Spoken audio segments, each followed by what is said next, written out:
Okay, thank you for all for coming, and I'd like to recognize all the veterans we have. If you're a veteran, raise your hand. Thank you for your service. It's my brand new son-in-law. My daughter just got married to a Army veteran. This is the man who, anybody got anything else they want to mention, want to talk about? Thank you to Bob for taping for PAC-B. And Bonnie? I hope everybody knows that if you go to the website of the library, you can go down to PAC-B, and there's videos that have been archived. I just got through watching, somebody brought up the indigenous house on the name. The one you did. The Baldwin Home for Indigent Gentlewomen. And I just got through watching that again. And it's well worth watching. And they're on the library website under PAC-B, and then just go down and choose. Okay. Cool. Okay. Thank you. And the man who needs no introduction, as I'm told, so we'll turn it over to Steve. Great. Thank you. You all set? Yeah, I think so. So this is kind of an unusual presentation. I tend to try to focus in on stories that have a beginning, middle, and end. And these are the three that I've told so far. And I hope you all got to see Martha Rickey's last presentation. If you don't, go to PAC-B and watch it. It's outstanding. There's also a brochure from her presentation on the desk here. It shows the movers and shakers of Baldwinsville in the early years. So if you'd like that, it's a folded brochure. It's a wealth of information about founders, settlers, prominent people in the village. So job well done, Martha, wherever you are. Thank you so much. So I shuddered to put this up because everybody knows who William Martin Beauchamp is, right? Kind of a Renaissance man, historian, wrote a lot of books about indigenous peoples and about Central New York and Baldwinsville specifically. And I always said, I wish I could be 90 years old and ride a bicycle with a boat around my head. That would be my dream come true. But I think he'd probably be a little upset with the title slide that he's appearing on right now, because as pastor of the Presbyterian Church in Baldwinsville, he probably wasn't too fond. Huh? Episcopalian, excuse me. I misspoke. You know, this is about the free-loving Bible communists of Baldwinsville, New York. And so I don't think he would have considered himself part of that group. But we did have them here. And so it's an interesting story, I think, or hopefully it will be. So I'm going to open this up to feel free to chime in anytime you want, add anything, ask any questions. There is a lot of religion in here. I'll try not to get too deep. We do have a plant. We have a person who majored in comparative religion at Yale University, so I'm going to call on him frequently to correct me. You're here, right, Bill? Yeah. Excellent, excellent. So, I'll put it before the audience, when in American history did these ideas and practices first come to fruition? You see a little hippie family over there in Life magazine. They're wearing their granny dresses and their beads and their long hair. There's a lot going on about communes and communists and free love and open marriage and anarchy and atheism and vegetarianism. So what era in American history would you associate these things with? 60s. The 60s. And if you look closely, and I'm sure you can't, the date on this is July 18th, 1969. Well, what would you say if I told you it started about 150 years earlier than that, right here in Baldwinsville?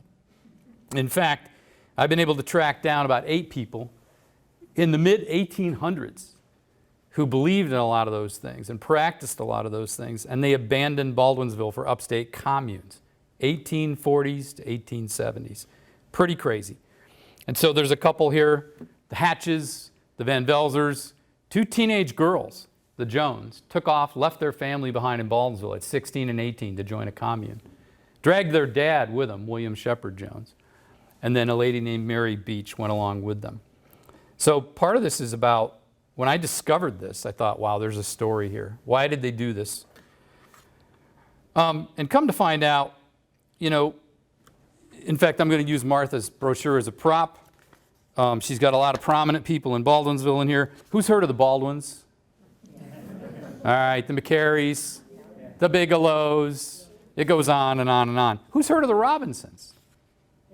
Anybody? Bonnie, of course, right?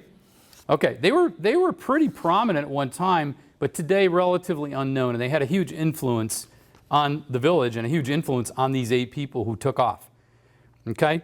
And for George Robinson, I got one little quote here that said, "Of his life here, but little need be said, so long has it been familiar to us all. For 28 years he was in business with Mr. S.W. Stephen W. Baldwin in connection with his estate." And there's the map of 1860. You can see the little white circle. George Robinson, that's now a modern house on Oswego Street, just north of the current location of the Presbyterian Church. Because the Presbyterian Church was where, Bonnie?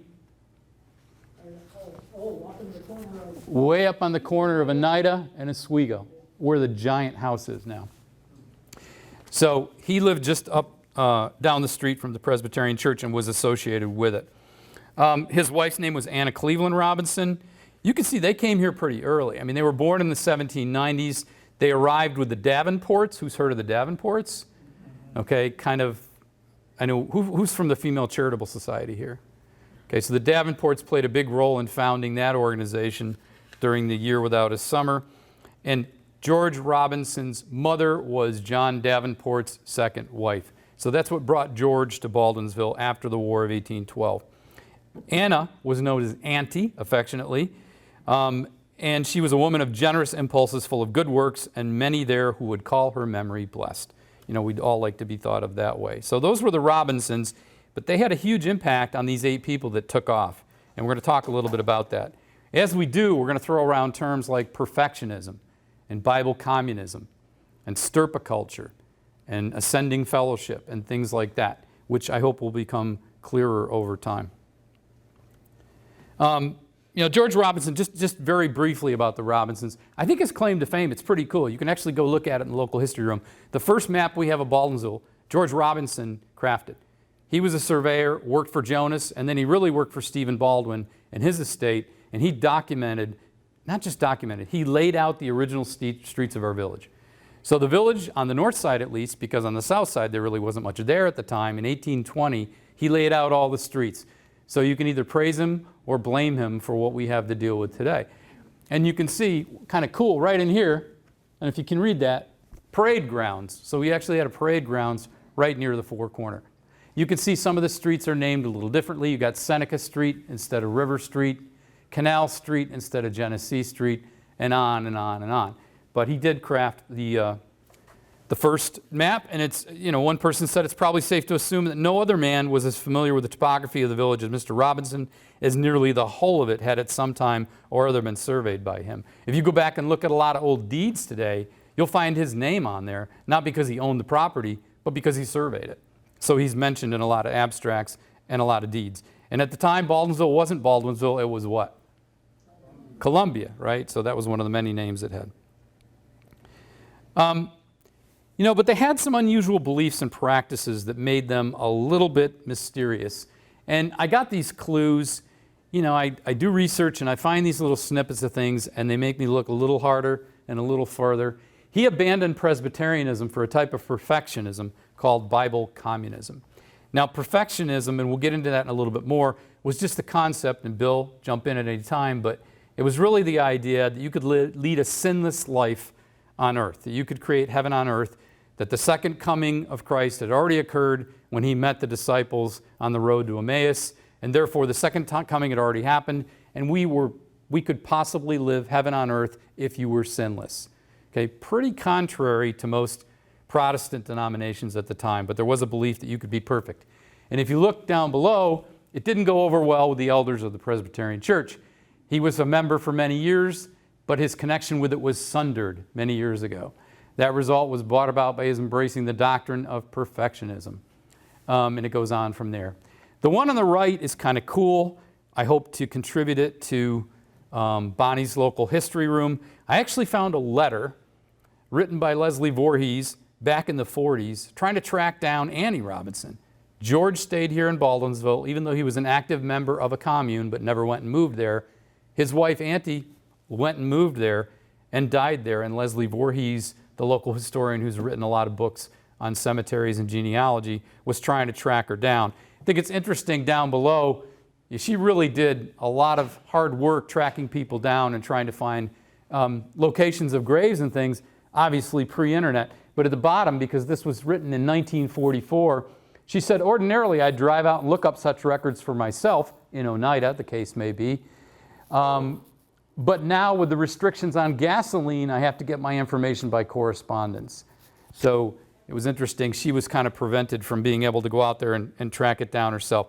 So you got these two people, pretty influential at the time, had a huge impact on the village in many ways, religiously, socially, with the maps, geographically, but they had some different beliefs and practices that maybe didn't sit well with the established churches, Presbyterian and Methodist, as we'll find out.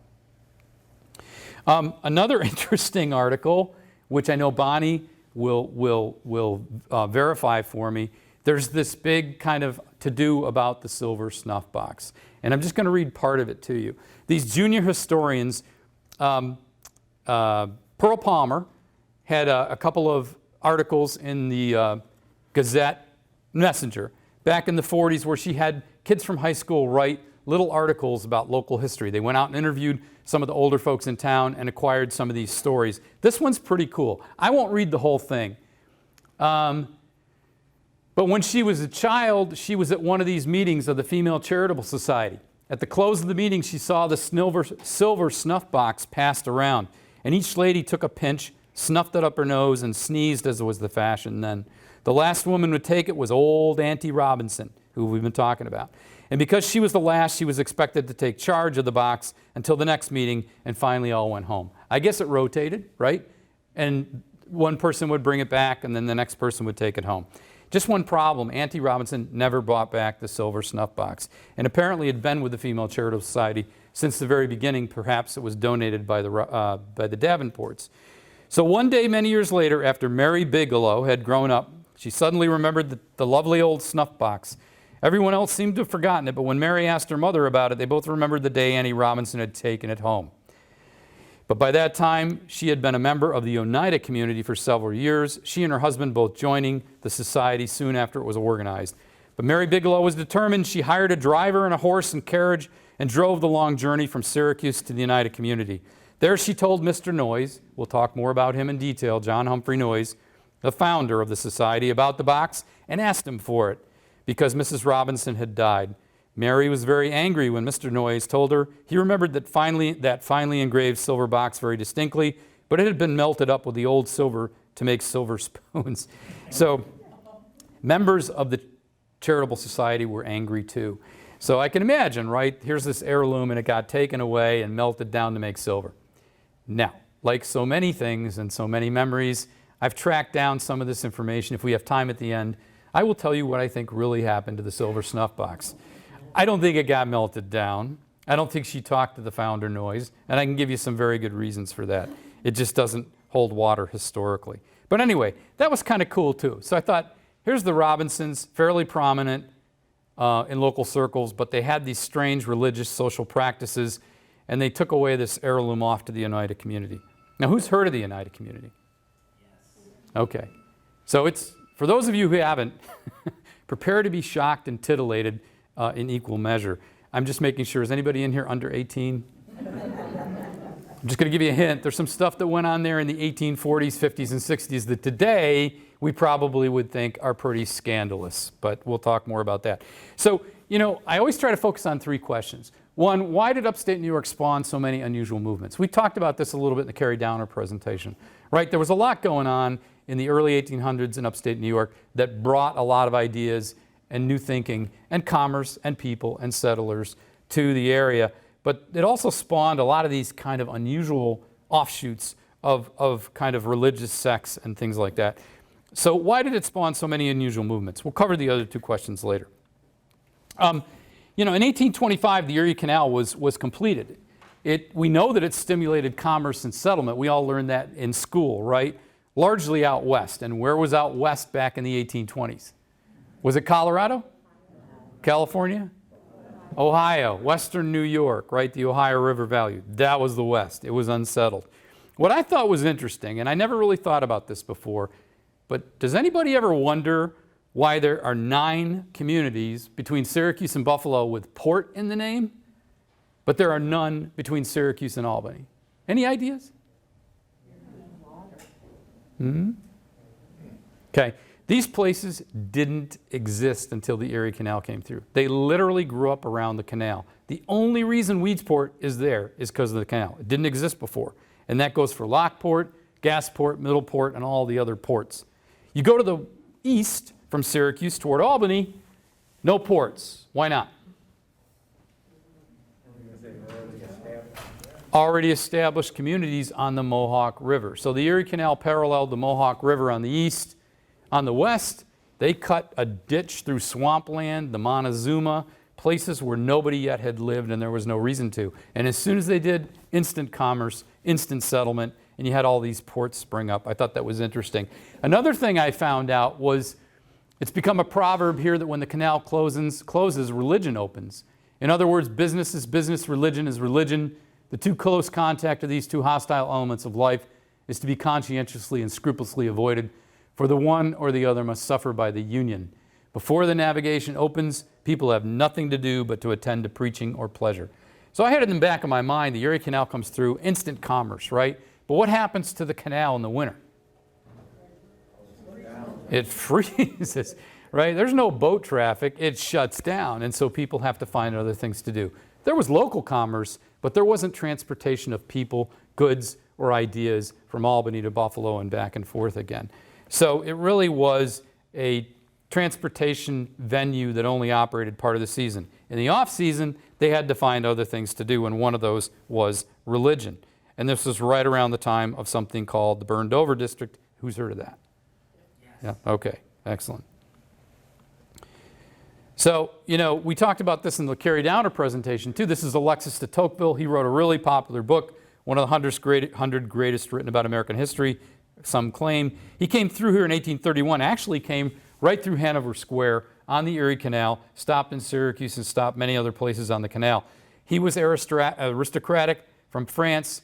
He was European, right? And he was fascinated by Americans and all the kind of foibles and idiosyncrasies that we had here. I won't read the whole thing, but you get down below, and in his book, Democracy in America, he had a quote: "Several religious sects have been founded in the United States that, despairing of moderating the taste for material enjoyments, have gone as far as destroying the incentive of property by establishing community of goods within them." So, you know, at the time, America was growing rapidly economically, and we were pretty acquisitive, capitalistic, especially compared to the landed gentry of Europe, and it really was the Wild West.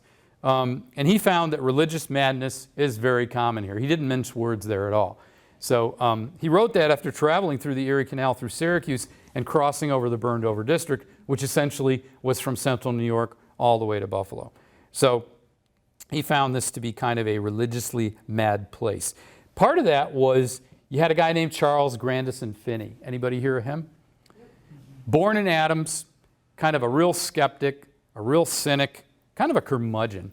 And he begrudgingly became religious but wasn't really into it. Had a conversion experience in the woods one day, and he single-handedly converted more people in upstate New York than anyone else in the history of the country. Thousands of people. And he'd create these revivals where people would fall down and break into tears and accept God or Jesus as their Savior. And it really was a crazy time. You had all these revivals going on. There was one out near Stiles Station in Baldwinsville that would go on for 2 weeks at a time in the summer. They were all over the place. And as of the first quarter of 1831, this map is just 1831, he got 24 requests from just 12 churches in central New York. The red dot's Baldwinsville. You can do a little concentric circle around that. Auburn, Cazenovia, Chittenango, Elbridge, Homer, Jordan, Manlius, Oswego, Salina, Skaneateles, Syracuse, and Weedsport, just between January and March in 1831. That's how good this guy was. And the remarkable thing was many of them were writing more than once. Hey, when you coming? By the way, are you coming? Could you please come? We have really sick people here. They need to be saved. And what was really funny was I found a couple where they said, what are you doing in Auburn? They already have saved people in Auburn. Come to Syracuse. We're in real trouble here. So they were competing with each other, and he kind of like was an early rock star, right? Everybody wanted him around because he had that transformational impact on people. So he had a lot to do with the way upstate New York evolved, and he really coined the term the burned over district because people were kind of invigorated by these fires, right, burning inside them. They wanted to become more religious. There's one other thing that happened around this time that we can't ignore. Erie Canal, yes. Finney and his revivals, yes. But there was something called the Panic of 1837. Worst recession in American history before the Great Depression in the 30s. And I'll just give you a couple of quotes. Horace Greeley, I think you've all heard of him. He said, 1/4 of all connected with the mercantile and manufacturing interests are out of business. 9/10 of the factories in the eastern states are said to be closed. What happened was the Jacksonian administration decided they wanted to immediately back up all specie or currency from banks with gold. Well, there was only so much gold to go around, and so a lot of the banks started pulling back their loans and pulling back currency, and there were runs on banks, and people had no money to do business with. I'm oversimplifying, but it was a crisis of epic proportions, and people were destitute. Albert Brisbane, who's a utopian socialist and editor from England, came here to visit several times, trying to set up utopian communes. And he said between Albany and Buffalo, there were, he should say, scarcely a dozen men who had escaped bankruptcy, so severe was the crisis. So we can't ignore that, yes, the Erie Canal was important. Finney was important in revivals, but this was a big deal, right? And so what did it do? If you're suddenly doing well as a local merchant or an industrialist or a farmer, and you have no credit, and you lose your farm, you lose your business, you have no money, you're in a world of hurt. One of those people who was in a world of hurt, you might have recognized his picture from earlier in the presentation, was a guy named Lyman Van Velzer. Now, how do I know about Lyman Van Velzer? He was a cobbler. He both made shoes and he sold shoes in Baldwinsville. He had a store right next to the Seneca Hotel. He seemed to be fairly prosperous. I found a lot of ads for him in the 1830s and 40s. Well, come along in 1842, we're still in the midst of the Great Panic, and I have another strange hobby in addition to local history, as if that weren't enough. I collect old letters. And so I've got a letter here. The crazy thing is when I bought this letter on eBay 5 years ago, I couldn't make out who wrote it. I had no idea who this guy was. So it talked about shoes and credit. I wasn't really sure who it was. Well, it was Lyman Van Velzer. I was able to prove that. And that was back in, like I said, 1842. And he's saying, "Sir, I received your letter of August 15th requesting me to let you know when I could pay you. The times is very hard. It is impossible almost to get hold of $1 in money at present. If you wait until December 1st, I think without a doubt I can pay you. But if you come before, I will do the best that I can to get the money. If you wish to make me 10 or 15 pairs of boots and make them first best, I will take them off you. If you wait for your pay, I can sell them. Yours, Lyman Van Velzer." And down below, you can see he was saying things like, the subscriber would respectfully notify the community in Baldwinsville that he should be happy to meet those indebted to him upon friendly terms. It is necessary to settle up his old accounts with as little delay as possible. So here's Lyman Van Velzer, and I'm sure there were others, local merchants like him, lost all his credit. There wasn't any money floating around. There was very little money in the economy, and you couldn't sell a lot of shoes. So that was another reason why I think you had the Erie Canal, you had Finney's revivals, and you had this terrible recession. It caused people to question a lot of things, all right? Capitalism included, right? Maybe this isn't the right way to do things. Maybe there's a better approach, whether it's socialism, utopianism, communitarianism, whatever. So you had religious and economic upheaval, and it paved the way for what a lot have called the psychic highway. You should notice a couple of things here. Number one is these things all happened within, a softball's throw of the Erie Canal. There's no mystery about that. So because commerce was flowing back and forth, ideas were flowing back and forth, a lot of the movements that came about in the mid-1800s really were close to the Erie Canal. And you got a couple of things. I'm not going to list them all. There are probably 8 others that I didn't put up here. The New York Anti-Slavery Society, it was based in Boston with William Lloyd Garrison, but there also was a Utica chapter, 1835. It relocated to Peterborough, who lived in Peterborough? Anybody know? Garrett Smith. Anybody hear of Garrett Smith? Okay, probably the most prominent abolitionist in upstate New York. And what did Garrett Smith do that was so controversial? He funded John Brown's attack on Harper's Ferry, all right? That kind of exacerbated the feelings between the South and the North, and unfortunately got John Brown and his contemporaries hung. So that's one of the things that Garrett Smith did. You had the Millerite millennialism in Rochester. That's when it peaked in 1843. Miller was a millennialist who believed that the second coming was imminent.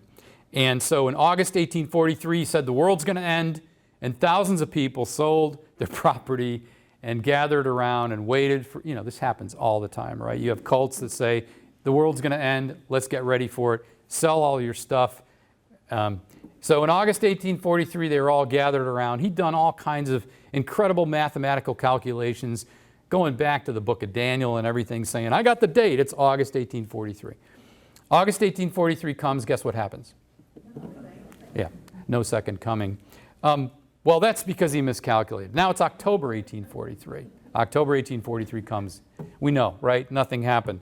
So then he pushed it off to October 1844, which seems to be a common thing among cults, right? When bad stuff doesn't happen, when they predict, they push it off.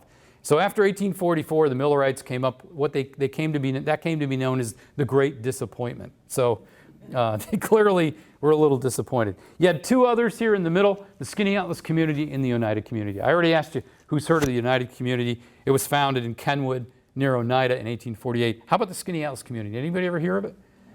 Okay, I did mention it during the Carrie Downer presentation. It's pretty obscure, but we know a little bit more about it now, and we'll talk more about it as well. Spiritualism, that was the whole point of the Carrie Downer presentation. The Fox sisters heard the rappings and tappings in 1848 in Hydesville. That was the birth of spiritualism in America. It just exploded from there. And then, of course, women's suffrage, number 6 there in Seneca Falls. So all these things were happening really within a 15-year period. These were big movements, not just in Upstate, but across the country, changed the fabric of the country and changed a lot of what we believed in. So that's kind of the context for what was going on in the country and in Upstate New York at the time. That may explain a little bit about why some people became dissatisfied with life in Baldwinsville, as wonderful as it is. So, one of the questions you can ask is, well, did this attract anybody from Baldwinsville, and which people? I already kind of gave you a peek under the tent. So we're going to look at one real quick, and that's the Skinny Atlas Community. What was that all about? This guy Collins, if I ever get to write a book, he's going to be the subject. Nobody's written a book about him. Most fascinating guy, in my opinion, of this period in Upstate New York. He was an abolitionist, dyed in the wool. He traveled with Frederick Douglass when Frederick Douglass was only about 25 years old. And the two of them traveled from town to town. 100 conventions they conducted in a year between Upstate New York and New England. And you can imagine travel back then wasn't easy. Frederick Douglass was a freed black man, but still back then there was a lot of prejudice and racism even in Upstate New York. So you could imagine times were difficult to try to do that. So they were moving along, and they've got almost these 100 meetings under their belt. They've got all kinds of donations and subscribers, and it's a very exciting time for people like William Lloyd Garrison, who sponsored them, and they're really reaching out and reaching a lot of people in the cause of abolition. Just one little problem, and Frederick Douglass, I think, said it best. They were in Fayette Park in Syracuse. They couldn't get a venue, and so a local couple said, well, come into our church and we'll let you speak there.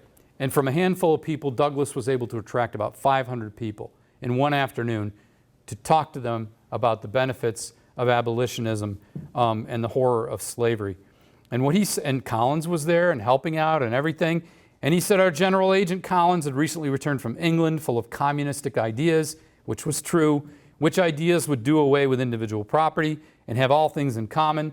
And while our meeting was in progress in Syracuse, he came in with his new friends and new doctrines and proposed to adjourn our anti-slavery discussions and take up the subject of communism. To this I ventured to object.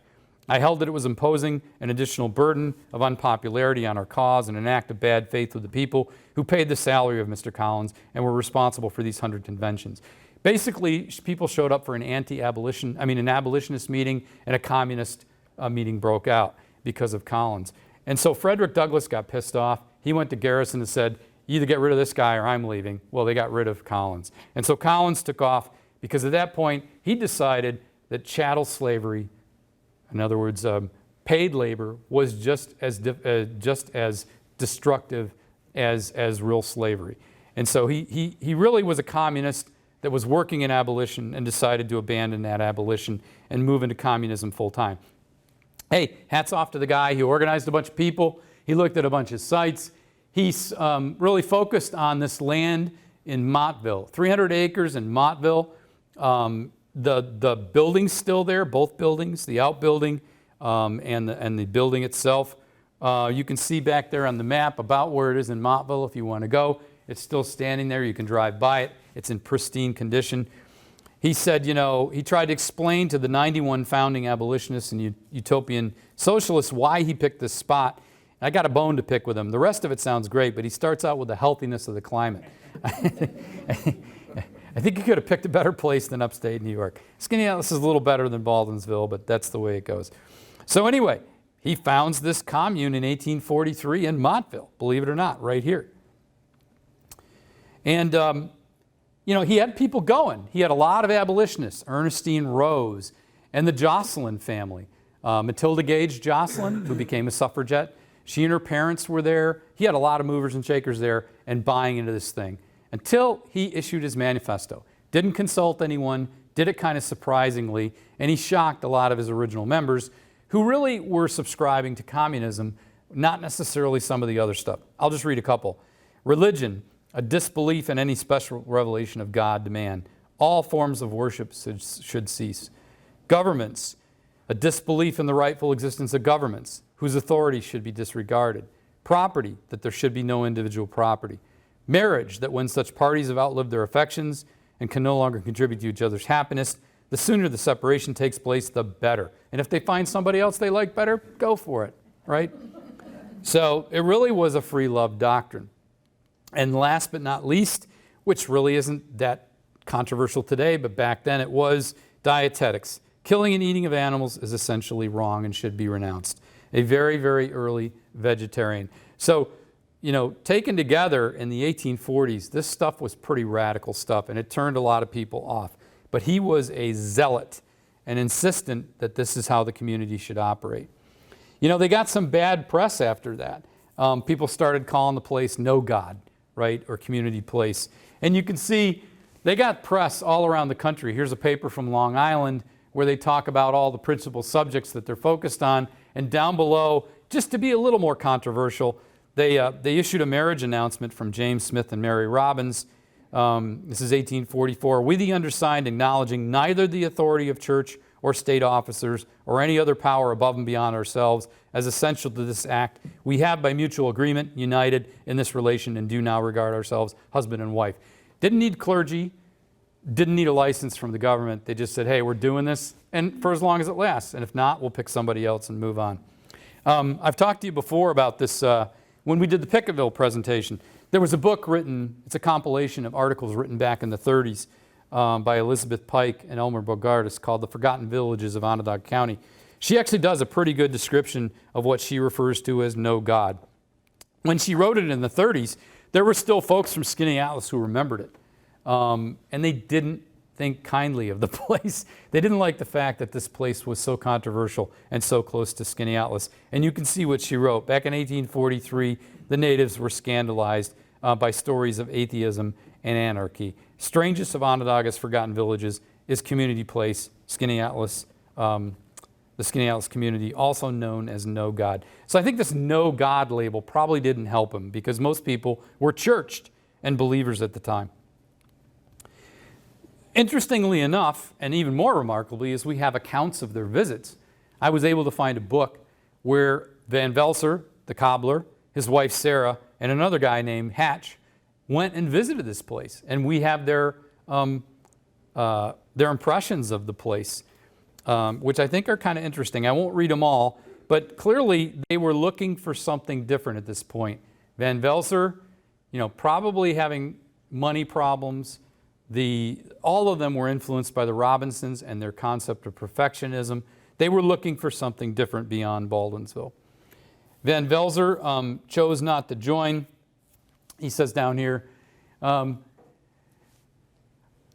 Mrs. V and myself talked a great deal about selling out and going there, but before we made any practical move, I began to see there was not any unity among them, but on the contrary, a great deal of bickering and backbiting. I became disgusted with the whole affair. But my wife did not see things as I did at the time. She was determined to go and go.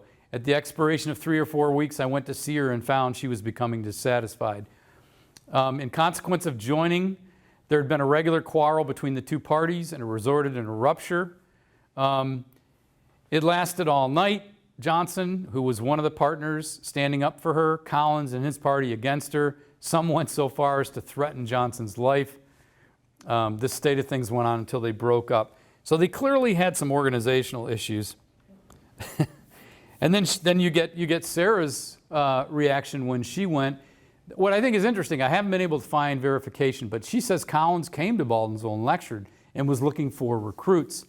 She says, well, I went, but I was disappointed. Nothing was as representative. Backbiting, evil thinking, quarreling were the order of the day. They kept butter, sugar, and milk under lock and key, and in fact, almost anything else. They had amusements such as dancing, card players, checkers, etc. There were some affinity affairs among them. I think we all know what that means. I remained there 3 weeks and came away very disgusted, but firm in the belief that Christian communism would be carried out sometime. Now, that was not the place to go for Christian communism because they didn't believe in a religion, right? It was part of their manifesto. And then lastly, you got Hatch who went. He thought he'd check it out as well. And so he said, everyone seemed to be setting an example and trying to bring all the rest to it. The second time I was there, I discovered there were two parties. One man remarked to another on seeing meat on the table that he guessed they'd been to some graveyard that day. After supper, I was standing near some men in the sitting room when one said to another, "How high is your God?" The answer was, "About as high as my head." The first, putting his hand up to his breast, said, "Mine is so high." I concluded they were infidels. So they rubbed the folks from Beeville wrong because I think in addition to some of the things they were looking for, like communal ownership of property, maybe looser restrictions on marriage and things like that, maybe no affiliation or obedience to government, they also found things they didn't care too much for. By 1847, the community's reputation prevented other utopias from organizing. You had some people coming from Boston that were trying to set up utopian communes here, and they really were pissed off at Collins because he pissed off so many people. He said, in Syracuse, our meetings were almost a failure. Collins' skinny atlas hunt for harmony or fight to conquer a peace. His infidelity, his disastrous failure after making such a great cry. And the ignorance of the people who have not had intelligence enough to discriminate between a true constructive reform and what this guy called the no God, no marriage, no money, no meat, no salt, no pepper system of community. So he said Syracuse was completely blighted by the Collins movement, and I think it really stunted the development of utopian communes in central New York after that. Collins, I think, was kind of rigid and kind of an autocrat, and the thing ended pretty quickly, and they had trouble getting folks together after that.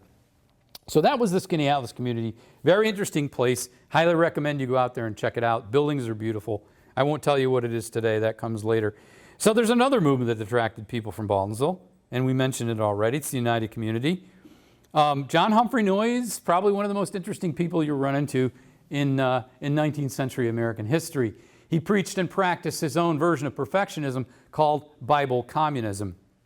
And so and I'll get into that, what that means in a second. But he, I guess the first sign that, maybe he was a little suspect was he didn't just come to the Oneida community because the land was cheap and it was on the Oneida River and it seemed like a good place and it wasn't far from the Erie Canal. He'd already been thrown out of Vermont and was facing jail time for adultery and fornication because he'd started this commune in Vermont where they were practicing free love and complex marriage, which I'm sure went over really well with the Calvinists in Vermont who didn't believe such things. There's the first mansion house in 1851. And they got the name Mansion House from, in heaven my Father has many mansions. So they grounded everything that they believed in Scripture, but they kind of turned it on its side a little bit. And we'll talk about that in a second, hopefully in a delicate way. He was a millennialist and a perfectionist. He believed that the second coming had already come, right? Jesus appeared to the apostles on the road to Emmaus. He believed that constituted the second coming. not the one that we think about in Revelation and the apocalypse and everything. So he said, hey, second coming's already happened. Perfectionism says we can be sinless on earth. We don't have to wait to heaven. We don't have to wait to get there. And if we're sinless on earth and we're trying to create a heaven on earth, then he believed that if you lead a sinless heavenly life with everything shared equally in common by men and women, not just tangible things like property and work, but also experiences and relationships and other people, it'll bring about the kingdom of God that much sooner. He did have some biblical grounding in what he believed. I think he was cherry picking scripture out of the New Testament. But there, Matthew, you shall be perfect, your heavenly Father's perfect. Acts, all the believers, the early Christians, they were together, had all things in common. And then it gets a little more specific, Acts 4:32. Those who believed were of one heart and soul. Not one of them claimed that anything belonging to him was his own, and all things were common property to them. And he took it a little step further because Matthew, repeating what Jesus said, it's also in Mark and Luke, I think, too, right, Bill? Is that for the resurrection they neither marry nor are given in marriage, but are like angels in heaven. Well, Noyes kind of took that and spun it a little bit and said, well, if we're already on heaven and we're already sinless, well, then we don't have to get married. We can just enjoy each other's company, and I use that term loosely, without getting married. And so they did.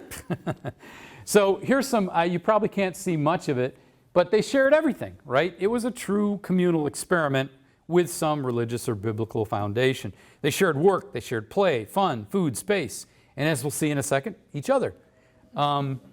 This is a working bee. They shared all the work of husking corn, picking berries, whatever. They shared their evening's entertainment in the social hall, which is still there. It's amazing and remarkable. They ate together in a dining room. They worked together, both men and women. They really did believe in equality of the sexes, at least from the standpoint of women being able to become learned and doing tasks that were normally associated with men. They studied together in the library, and of course they shared all their children. And so in the evenings there was a children's hour. All the children came up and they kind of played games, sang songs and things like that. You were not allowed to get too attached to your child. That was considered counter-revolutionary. They really discouraged two things. One, sticky love, they called it, which was when you got too close to another person romantically, they separated you because that was sinful. You needed to share yourself with everybody and not devote yourself to one person. And you couldn't get too close to your kids because they didn't belong to you. They belonged to the community. Pretty radical thinking. What do you notice about this picture here? Can everybody see the women? How are they dressed? Look under their dresses. They have pantaloons on, right? And they have short haircuts. This actually preceded some of the people, I know in Peterborough, I think one of Garrett Smith's daughters, and Amelia Bloomer, came out with the concept of bloomers and making women's apparel more conducive to outdoor work and man's labor. And so these guys actually were very early pioneers in women's dress being very constructive and allowing them to do a lot of men's work. That's kind of the good stuff. They also shared something called public mutual criticism of each other. Now this was William Jones. He followed his teenage daughters there. Poor William, they came because they really believed in the Robinsons and their concept of perfectionism, and at 16 and 18, left their home in Beeville, left their mom, their sisters, their brothers, and booked for the Oneida Community, okay? And everything that it held in store for them. William followed them, I think, because he was profoundly deaf. Couldn't hear a thing, deaf as a stone. And he really didn't have a lot of prospects in Baldwinsville, or anywhere for that matter. And he knew that if he went to the Oneida Community, they could help support him. There were things they would find him to do there, and he'd have room and board, and he wouldn't have to worry about supporting his family. I don't know how his wife and kids felt about it back in Beeville. They're probably, again, Thanksgiving was probably a difficult time for anybody. But he went and lived in the Oneida Community. Where they did this mutual criticism, and these are my photos, is in the community hall where you saw the kids dancing a minute ago. You literally went up on stage in front of a couple hundred people and started out by criticizing yourself, but by the end of the night, they were piling on you. It was like, you're not faithful enough, you're not working hard enough, whatever. Don't get any ideas tonight, okay? This is not a mutual criticism session. We know from records, Mr. Jones was criticized at his request last night, glutton for punishment. It will probably be forwarded We thought he'd improved in many good respects since his late sickness. His cure seems to have been the result of faith in God in respect to disease. Little fault was found with him at the present time, and much was said in his praise. He seemed to do pretty well that night. Others didn't fare so well. And then just a week later, he stood up and gave a history of his life and religious experience, which occupied a half or more hour of the meeting. I think William Jones probably, was more comfortable with mutual criticism because he couldn't hear anything. So if they said, look, you're a waste of time, we don't want you here anymore, he'd probably just smile and say, thanks, everybody. I really appreciated that. So now we get into the dicey part, which I got to be careful. It was the sexual side of sharing that Victorian Americans found so shocking, and I think, quite frankly, a lot of people would today. So there were some policies and practices, and I'm going to go out on a limb and say I think they perverted a lot of biblical teachings. So there's some phrases up here that I'm going to explain. The first in the upper left-hand corner is called ascending fellowship. Anybody hear of that? No. Okay. How do I put this? Well, see the guy in a white coat? That's John Humphrey Noyes, the founder, who is at that point probably pushing 60. Do you see everybody else in the picture? Do you see any other men? They're all young ladies. The concept of ascending fellowship was that it was up to the older members, male and female, to indoctrinate the younger members of the opposite sex into sex, to make it more comfortable for them and to teach them. So we can talk about whether that was preying on young people. I think to a certain degree it was, but that was one of their primary principles was once you join this community, or if you brought your kids into the community, the daughters were going to be paired up with men probably 3 times their age. The men were going to be paired up with women probably 3 times their age because they had to be taught. That's what they believed, and that's what they practiced. They did so because on the right, there was this system of complex marriage. Complex marriage meant you weren't married to anybody, you were married to everybody. So if you wanted to pair up with somebody for whatever reason, you could. You couldn't get pregnant. They took great steps to prevent it. And if you wanted to get pregnant, you had to go get permission, and they matched you up. But what's interesting about this picture on the right, and I actually was out there in July and saw it, this downstairs was a parlor where after dinner or the evening entertainments, people gathered to chat and talk and everything else. Can you see the doors around the outside? And if you look up on the second floor, these doors are there too. Those doors opened up to very, very small meeting rooms where they conducted interviews. So that's where people went to hook up. So the whole idea to prevent this sticky love and to prevent people from getting too attached to each other was you had all these people, a lot of them older people, sitting in the parlor watching who's going through the doors, right? And if you go through the door with the same person too many times in a week, hey, you're getting too attached, time to move on. So there was very little privacy in this place. The rooms were really reserved for these interviews and sleeping, and everybody knew who was with everybody. I guess that's the way to put it. And then you go down to the left-hand corner, something called scientific union. At some point, they decided, John Humphrey Noyes decided that he was going to create his own little perfect society, and one way to do that was to pair people up based on their genetics, an early form of eugenics, actually the earliest form that we know of eugenics in America, which never ends well, right?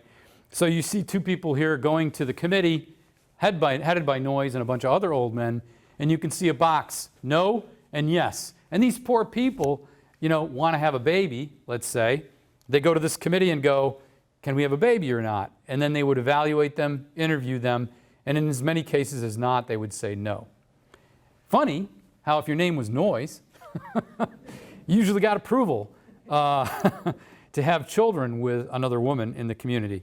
Again, we're starting to see maybe some manifestations of cult-like behavior where you've got a couple of old guys, and especially one in particular, who's trying to create his own race of people. And that's where we get down to the bottom right hand. They had a concept called stirpiculture, which John Humphrey Noyes borrowed from animal husbandry. And really it was about breeding and breeding the right people together. Again, remarkably, many of them named Noyes. His brother, his sons seemed to hook up with everybody. And you get these children that have been artificially designed from pairings of their adult parents. So stirpiculture, in my mind, and I think you read most authors, there have been about a dozen books written about the community. In my mind, it wasn't really an experiment in eugenics as much as it was a way for Humphrey Noyes to exert his own male dominance over this community. He and his family really exerted a lot of control. And if you look on the left, that's the first photo we have of what are called stirpicults. These are products of arranged pairings, and that was 1875. Has anybody seen the movie or read the book The Boys of Brazil by Ira Levin, right, where they were trying to recreate Hitler in Brazil and they cloned him among all. These kids kind of are creepy. They kind of all look alike to me, and there's a reason for that. 4 of the 7 were fathered by Noyes, his brother, and his son Theodore. So this perfect society that he was creating really was a way for him to create his own cult of people that were descended from him. On the right, you see the stirpicult class in 1887. 9 of the 13 were fathered by Noyes, 5, his brother, 2, and his sons Theodore and Victor, 1 and 1. 6 of them would later marry together. So among these 13, 6 became 3 couples, further purifying the Noyes bloodline, and I would suggest probably leading to further trouble because you got cousins marrying cousins. Where it gets a little unsavory, if it hasn't already, is John Humphrey Noyes often reserved the right of first husband in complex marriage. You invent euphemisms to make people more comfortable with things that probably make them uncomfortable. And what first husband meant was, who do you think got to sleep with the young ladies when they first came to the community? John Humphrey Noyes, right? He was the elder, he knew the most about it. And the average age of his brides was 15. So, not a good situation in my mind. Unfortunately, the laws in New York State back then really weren't that stringent, and so he technically wasn't breaking the law because the age of consent in New York State was 10. Doesn't make it right. So over time, these 8 folks I talked about did emigrate to the United Community for whatever reasons, right? I think some combination of religious fervor, some combination of economic hardship.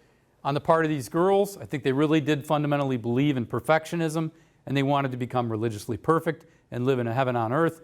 But also, we talked about this during the Carrie Downer presentation. In the 1850s, if you were a teenage girl and you didn't come from a moneyed family, your prospects were probably not that great.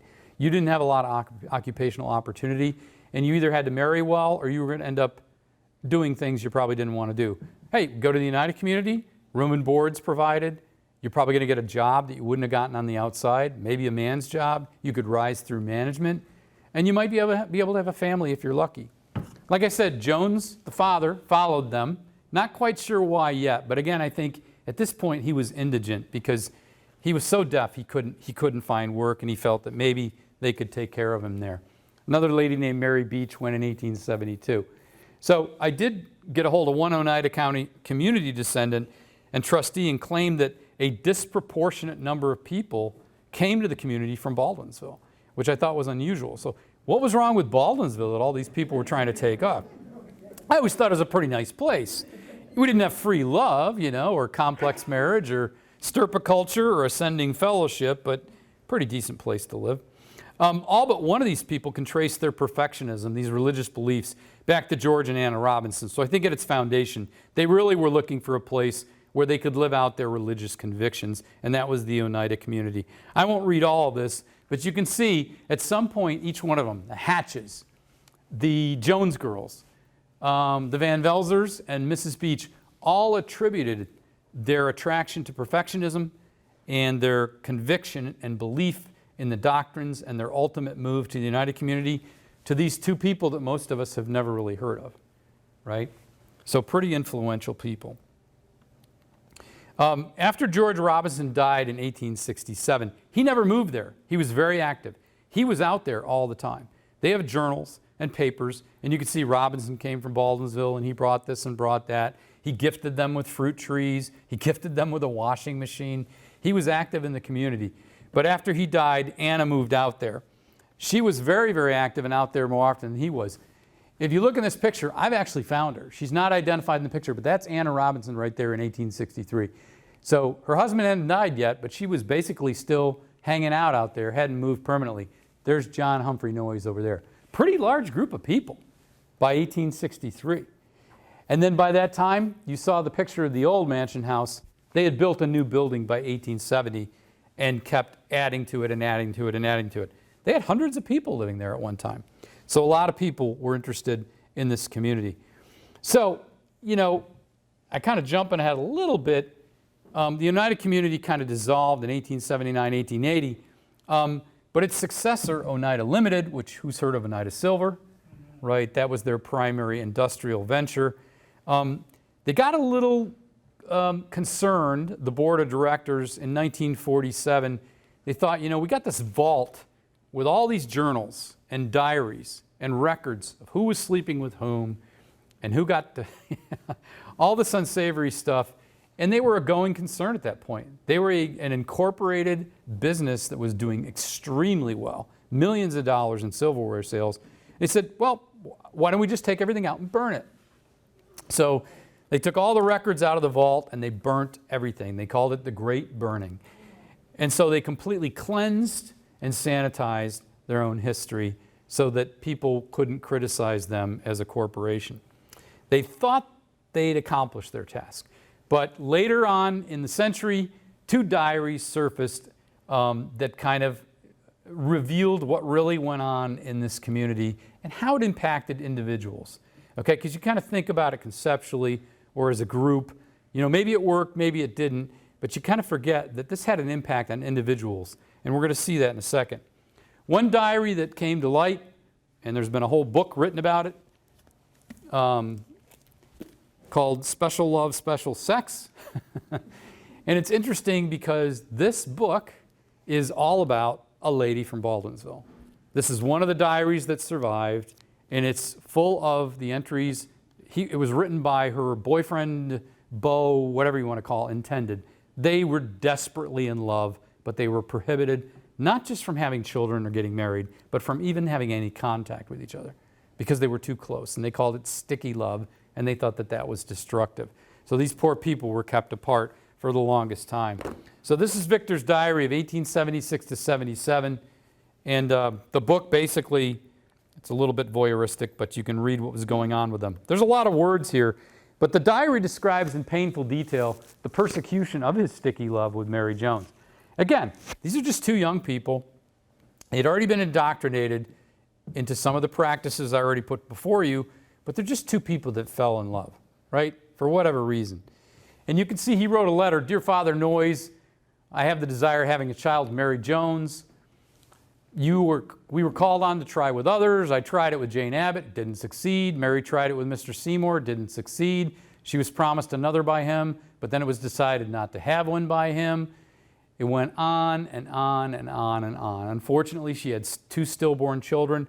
They viewed her as inferior and not a good candidate for stirpiculture for this eugenics experiment. So what do? So Victor and Mary, and everybody knows they're in love, they separate them, so they can't really have any communication in the United Community. Well, they had a branch community in Wallingford, Connecticut. So what do? They send this poor woman to Wallingford, and look who they hook her up with. A, he's Humphrey Noyes' son, right? John Humphrey Noyes' son, of course. And B, I'm a guy, right? But, you know, I got to choose between him and this guy. You know, I'm thinking probably Mary wasn't too excited about that. She was in love with Victor, and Theodore didn't look like he really had a lot going for him. They waited. They submitted paperwork begging, requesting the Committee of Stirpiculture to approve their getting together. They got a note on April 2nd. The committee had decidedly disapproved of our having a baby. Not just decided, disapproved, but decidedly disapproved. And then, to add insult to injury, on the 6th, they thought, again, these people are too after each other. They transferred her to the Wallingford community in Connecticut and hooked her up with Theodore Noyes, and that was going to be who she was going to try to conceive with. And poor Victor, this is just heartrending. On November 13th, 1876, I met Mary at 4:15 near the children's room and shook hands and kissed her. She told me what she'd been through and that she got started by Theodore Noyes, which is euphemistic for They're procreating. My God, what has she been through as well as I? Will they tear the hearts out of both of us? When shall we ever be happy again together? Now, that's really tragic, when you think about it. I mean, she went there as a teenager, I think, to try to fulfill some of her religious ambitions and convictions, and she got caught up in something that was way beyond her control and started getting paired off with people she didn't love and didn't want to be with. But they viewed her as inferior. She'd had 2 stillborn children, and so she wasn't a good risk. But what's interesting is, if you start to read some of the other books about the community, this was about the time when the second generation of kids, right? People that didn't move there as children, people who were born there, started to decide, this place doesn't have as much going for it as we thought. And we want to date, and we want to hook up with the people we want to hook up with, and this isn't exactly how we want to live. So this started some of the dissension in the community. That was exacerbated by pressure from without. Right about the same time, things happen in threes. This guy, Professor John W. Mears, was a pastor and a professor of theology at Hamilton College. He just about had it with the Oneida Community, like the stirpiculture thing, complex marriage, ascending fellowship. It just reeked of sin, and he hated it. And he got a lot of his contemporaries together at the Hall of Languages in Syracuse University in 1879 in February and said, we got to stop this thing, right? And they met 2 or 3 times and actually leaked to the press that they had enough evidence to convict Noyes of crimes, of fornication, polygamy, bigamy, whatever you want to call it. And so they kind of scared Noyes a little bit. It's interesting down here, you see this Puck magazine, on February 26, 1879. They kind of viewed Mears as being a little bit self-righteous, and they wrote in there, "Oh dreadful, they dwell in peace and harmony and have no church scandals. They must be wiped out." So they kind of said, he who cast the first stone, maybe. So public opinion wasn't necessarily against the Oneida Community. The theology in upstate New York was, and they were dead set against these people, and they were hiring lawyers and trying to get after Noyes. Well, Noyes had already been run out of Vermont, right, 30 years earlier, and almost went to jail. He actually skipped bond and never returned to Vermont. So what does he do? He fled again for good in June 1879. He was just afraid he was going to go to prison. He ended up moving to this stone cottage in Niagara Falls, which was the relocated headquarters of the Oneida Community. Community still stayed in Oneida. There was the Wallingford one in Connecticut, and they had already transported, they never really made silverware in Oneida at that time. They started making silverware in Niagara Falls. That's really where the headquarters for the silverware factory was before it was relocated back to Oneida in 1913. So right around that time, Noyes books, what do the young people do? Go, all right, he's gone. We've had enough of this place. Let's rewrite the rules. By 1880, 1 year later, they'd redefine their approaches to both marriage and property. On the left, you can see a traditional marriage license. Traditional monogamous marriages started to replace complex marriage. They outlawed it completely. You couldn't share everybody with everybody. They wanted to pursue traditional marriages. On the right, they formed a joint stock corporation. Kind of interesting, a real innovation in business in this country. They distributed the community property because they had a lot of industrial concerns. They had made traps, animal traps. They'd made silk. They'd made a lot of other industrial equipment. We're just getting going on silverware. So the community property back, in the late 1800s was valued at about $600,000. They divvied it up in $25 shares among all the members who lived there, and your shares were distributed based on your contribution. In other words, what property you brought when you came, and then the length of service that you've been there. And it was a pretty seamless transition from a commune, right, a religious and social commune, to a company, a corporation. And it worked pretty well. There's the board in 1909. As you can guess, about half the people have Noyes for a last name. So what ultimately happened to these people and their communities? Some fared better than others. So, we had this initial group of people, the Robinsons, and this Auntie Robinson befriended this lady, Mary Beach. I don't know much about her. I know she came from Beeville. She would travel there with Auntie Robinson. George stayed in Beeville. He's buried with his daughter in Riverview Cemetery. Auntie Robinson was all in, right? So when she died in 1880 and when Mary Beach died in 1883, they both were buried in the United Community Cemetery. The grounds has its own cemetery facility, and they're buried right next to each other, so they must have been close friends. So I think, Anna believed so strongly in the concept of Bible communism and what Noyes had originally tried to create that she wanted to stay in the community. This is what the Hatches and Van Velzers did. They went forth and multiplied in a big way. So they had, the Hatches had 4 that they brought with them as children to the community, and the Van Velzers had 6, 5 of whom they brought as children, and the 6th one was born there. Now you have to understand, every single one of these people at a very early age was indoctrinated by an older member of the opposite sex, and probably they all were paired up with people in arranged marriages and this whole stirpiculture experiment. Some of them got to have children, some of them did not. When the community expired and they transitioned to a joint stock corporation, got rid of complex marriage, a lot of them said, as I said, they went into monogamous relationships, and most of these people ended up staying in the area and working for the company in some capacity, or they moved away and formed just kind of monogamous families, relationships with nuclear families. What about the Joneses? Because this is an interesting case. You had 2 teenage daughters. Emma went there first at age 18. And as I said, they brought their father along after the fact. When William died, he was there the whole time. He stayed out there and tried to do whatever jobs he could do. They tried to give him work to do to keep him occupied, and he needed support. But when he was dead, he came back and is buried in Riverview Cemetery with his wife and daughter, who stayed in Baldwinsville. The Jones family actually did pretty well here. There's a family descended from them called the Warmoths. Anybody hear of the Warmoths? There was a Warmoth who was a mayor of Baldwinsville. And the Appletons, anybody hear of the Appletons? Right, they were active in scouting. They were descended from the Jones family as well. So again, the 2 girls went, and so did the father, but 5 kids stayed here and put down roots and became pretty active and prominent members of the community. So they didn't all go. Here's a picture of Emma later in life. She was all in. This woman stayed in the mansion house and lived there till she died. Here she is in 1930 with some of her friends there.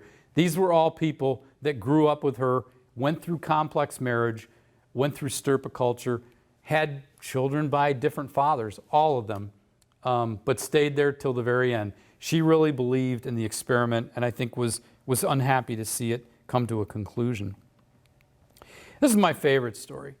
So poor Mary can't have children, is paired up with people she doesn't love, is kept away from Victor forever. They have this, unrequited love. Well, she booked in 1877, said, "I've had it with you," even before the place dissolved. She came back to Baldwinsville. 2 weeks later, Victor met her, and 2 weeks later, they got married in Baldwinsville. And guess what happened?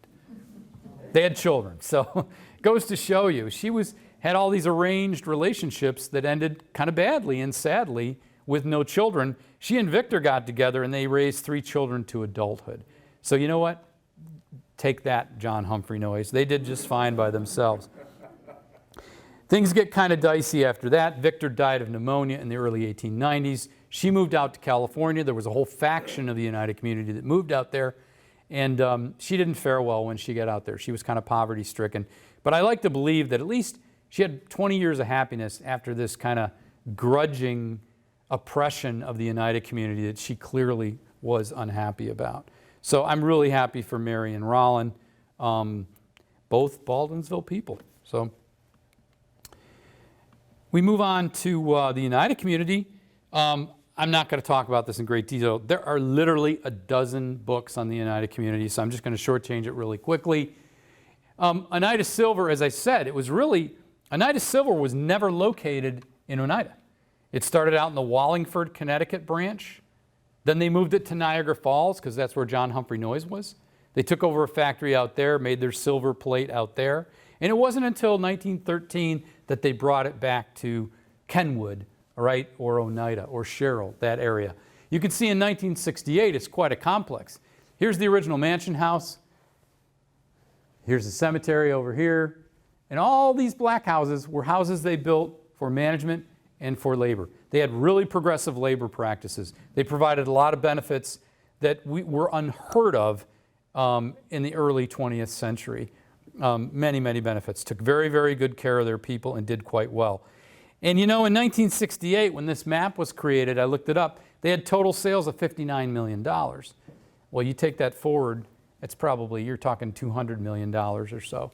And it steadily increased over time until it went bankrupt in 2006. It was acquired by a hedge fund and probably suffered at the hands of imports from abroad that could be done more cheaply. The the Mansion House Museum, I took that picture. They're now apartments. You can live there full time, and a lot of the descendants live there. So these are like fourth, fifth, sixth generation people now live back in the Mansion House. They've got beautiful apartments. It's a stunning building. They also have a bed and breakfast. You can go in there and rent a room for the night. They'll give you breakfast. The museum is wonderful. The tour is outstanding. You get to go through the whole building, and they tell you exactly what happened in every room. Well, they don't tell you about those interview rooms, because I think we know what happened there. It is a National Historic Landmark. It's a 501c3 not-for-profit. It's operated by a foundation that's run by primarily descendants of the original members of the community. So you see a lot of names like Noyes and Wayland Smith and Kinsey and people like that that were part of the original group. I'm not a big fan of John Humphrey Noyes. I think he was a cult leader. I think unlike John Collins, who had conviction and principles and was really out to better the world, I think John Humphrey Noyes had other things in mind and set things up so that he could get what he wanted. I don't know, stuff like that kind of rubs me the wrong way. I'm going to read you a quote, if I can find it. I did hook up with a Jones descendant, who is Beth Barnard Quinn. Beth Barnard Quinn. And she was very, very helpful because she's tracked down a lot of the Jones descendants and helped me understand. She's got access to a lot of letters and things like that, so I could find out what went on with the Jones. But there's probably the expert on the Oneida Community and the Jones family is this guy that wrote this Special Love, Special Sex. So rather than me kind of speak ill of the dead, I'm going to let him do it for me. This guy, Robert Fogarty, said, you know, what about John Humphrey Noyes? Kind of what's his legacy? There are some who think he was just a lecher, pure and simple. There are others who believe that he was a great forward-thinking individual who was a great religious figure. I think it's 50-50, to be honest. So I think that he had power and charisma. He was able to attract people to new ideas and a new way of thinking, but he also, I think, took advantage of a lot of young people and scarred them for life. That's my personal point of view. So this is what I'm going to show you for John Humphrey Noyes. He died in 1886 in Canada, never to return, but his strange legacy lives on. Here he is, the last picture of him shown. Popular media has not been kind to John Humphrey Noyes. The middle is a men's magazine or comic book from 1959. I love the title, and you can kind of see what's going on there. The title's Uncle Johnny's Woman Farm. So they're kind of poking fun at what happened out at the Oneida Community and what they think John Humphrey Noyes was really all about. There was a pretty tacky romance novel written in 1962 called King of the Free Lovers.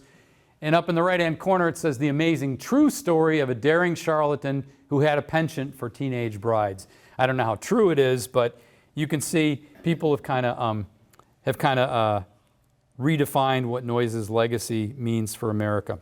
Surely that's not all that's been written about him. He was a visionary and had some very interesting and unusual ideas. But again, I don't approve of his methods. What happened to the Skinny Atlas community? Remember the no marriage place? It's a wedding venue now. And you can go see it. It's gorgeous. Bill and I have been out there. The grounds are impeccable. They're restored to their original condition. You got to understand, this place is going on 200 years now. On the left is the bed and breakfast where you can stay, and on the right is the actual wedding venue, which was a carriage house. And you can see the bottom. I don't know anybody in here who have people that want to get married. it seems like a really fine place to go and has historic value too. And maybe you'll run into the ghost of John Collins or some of his ilk. So I think I only have one slide left. What time is it? Am I doing okay for time? Like 8:11. Good, right on time. John Collins is the most fascinating guy I've discovered in all of my presentations so far. You want to talk about a Renaissance man, abolitionist, women's suffrage, communist, socialist, started his own commune, crazy guy, right? Well, like so many people, he abandoned upstate New York and went to California, and he abandoned communism for capitalism. He got out there and he became a judge and operated the country's largest quartz mine in California. So much for no government, right? He became a judge, and so much for no property. He operated a quartz mine. Became pretty wealthy, but the most fascinating thing I found out about, wherever it is, Mr. Collins, there's a 2-page obituary about him with a full portrait in a periodical called The Carrier Dove, which was a spiritualist magazine. One of his last moves was he became president of the Society of Progressive Spiritualists and was hailed as kind of groundbreaking and really taking that institution to great levels. Guess who one of the members of the society was? Do you recognize that woman? Carrie Downer. So everything comes full circle. I didn't know this till I did some research on him, and it was kind of an obscure source. But not only did John Collins probably bump into Carrie Downer, they worked together in spiritualist causes. I just think it's funny how things come around and go around. Collins recruited people from Baldwinsville to join his commune in the 1840s. Carrie Downer took off for California in the 1890s and launched the second chapter of her great spiritualist career. I just think it's funny. I wish it could have been to hear, like, hey, where are you from? I'm from upstate New York. Oh, I was there. I had a commune. What'd you do?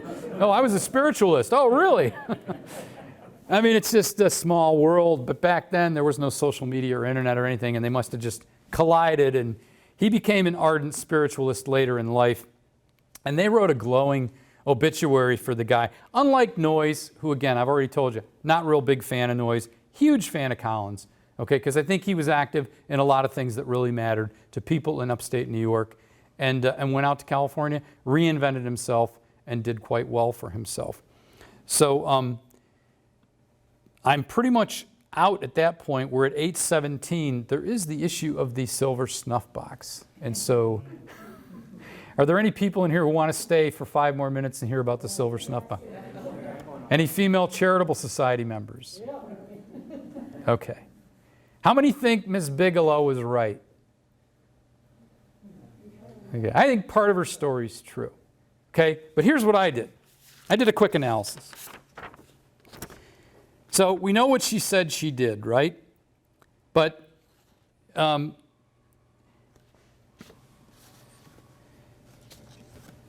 Robinson died in 1880. Okay, so at that point, if you were going to go out to the Oneida Community and try to track down this Silver Snuff Box, which I think she legitimately did, who would you go to first? You go to the one who took it, right? You go to Annie Robinson. Well, Annie Robinson's dead by 1880. You can't talk to her. So who do you go to next? John Humphrey Noyes, the founder. That's who she claims she went to, right? Just a little problem. Noyes actually booked for Canada before Annie Robinson died. So he left in 1879 before she was even dead. So why would this Bigelow woman go out and talk to Noyes when she could talk to Annie Robinson and go, hey, where's the snuff box? Instead, she said she talked to the founder, Noyes. Impossible. He was already gone.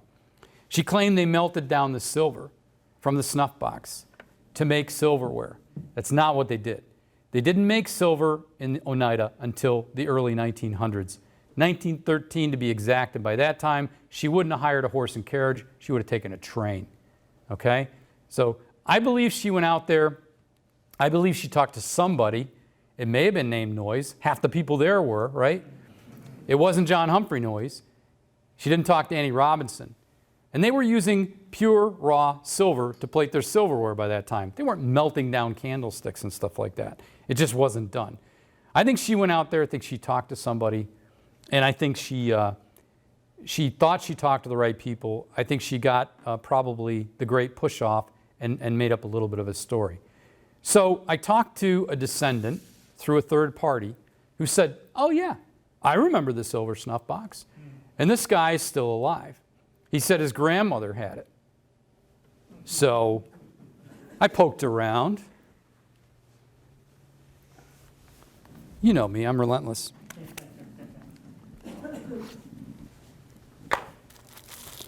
So hold on to your seats, Female Charitable Society. This is an 1820 Silver Snuff Box. Now, guess where it came from? Right over here, I just saw you get it. Give that man a prize. I got it from eBay, but I like to think it looked a lot like this one here. So this is not the snuff box, but I'm just teasing you a little bit. But I fundamentally believe, I know this has been a long-standing legend in Baldwinsville, in the paper, in multiple articles, I don't think the snuff box was ever melted down. I think it got passed down through a family. There's actually a guy right now who's a descendant who's looking in his grandmother's attic for this at this moment. So I think there's a good chance we may find the snuff box eventually and bring it back to Baldwinsville. I can't tell you what condition it'll be in. In the meantime, I'm happy to loan you this one. That's the story of the Skaneateles community, the Oneida community, John Humphrey Noyes, John Collins, all the families from Baldwinsville that abandoned this town for communes and why they did it. We probably will never know the real reason why they went. And the story of the snuff box, and I hope you enjoyed it.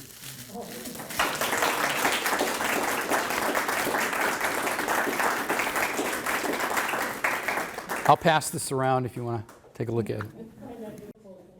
Okay, I'm not going to stay here that long. But I talked pretty fast. There's a lot of information. A lot of it was kind of obscure. Are there any questions? Well, we got our genius over here to take it. Absolutely. Don't forget you can go. I'm sure he'll have it online pretty soon, right? Absolutely. He does a great job every time. No questions? Billy. So, of course, one of the big movements from the Berghofer district area that we didn't mention was the Mormon Church, Yes. Latter-day Saints. Yes. So, in your research, have you come across any connections between Freeville and the early days of the Mormons? I have not. And the reason I didn't include the Mormon Church was Joseph Smith allegedly got the plates from the angel Moroni on Hill Cumorah in 1827, which kind of predated a lot of what I talked about tonight. It still was, I think, one of those psychic movements that came about. But no, I haven't found any connections to him specifically. And he moved out of upstate New York pretty quickly. He went to Nauvoo, Illinois, and then to Missouri, I think, before he was murdered. But yeah, that was another example of kind of this religious fervor. Joseph Smith is an interesting guy. I mean, you know, I don't want to cast aspersion on the Mormon Church, but before Joseph Smith found the plates, his job was, he was a treasure hunter. And so he was hired to go out on farms and dig for buried treasure. So you know, he kind of already was doing that when he discovered these plates. Anybody else? Questions? Oh, come on. Great job. All right, we'll call it quits there. Thank you. Okay, thank you.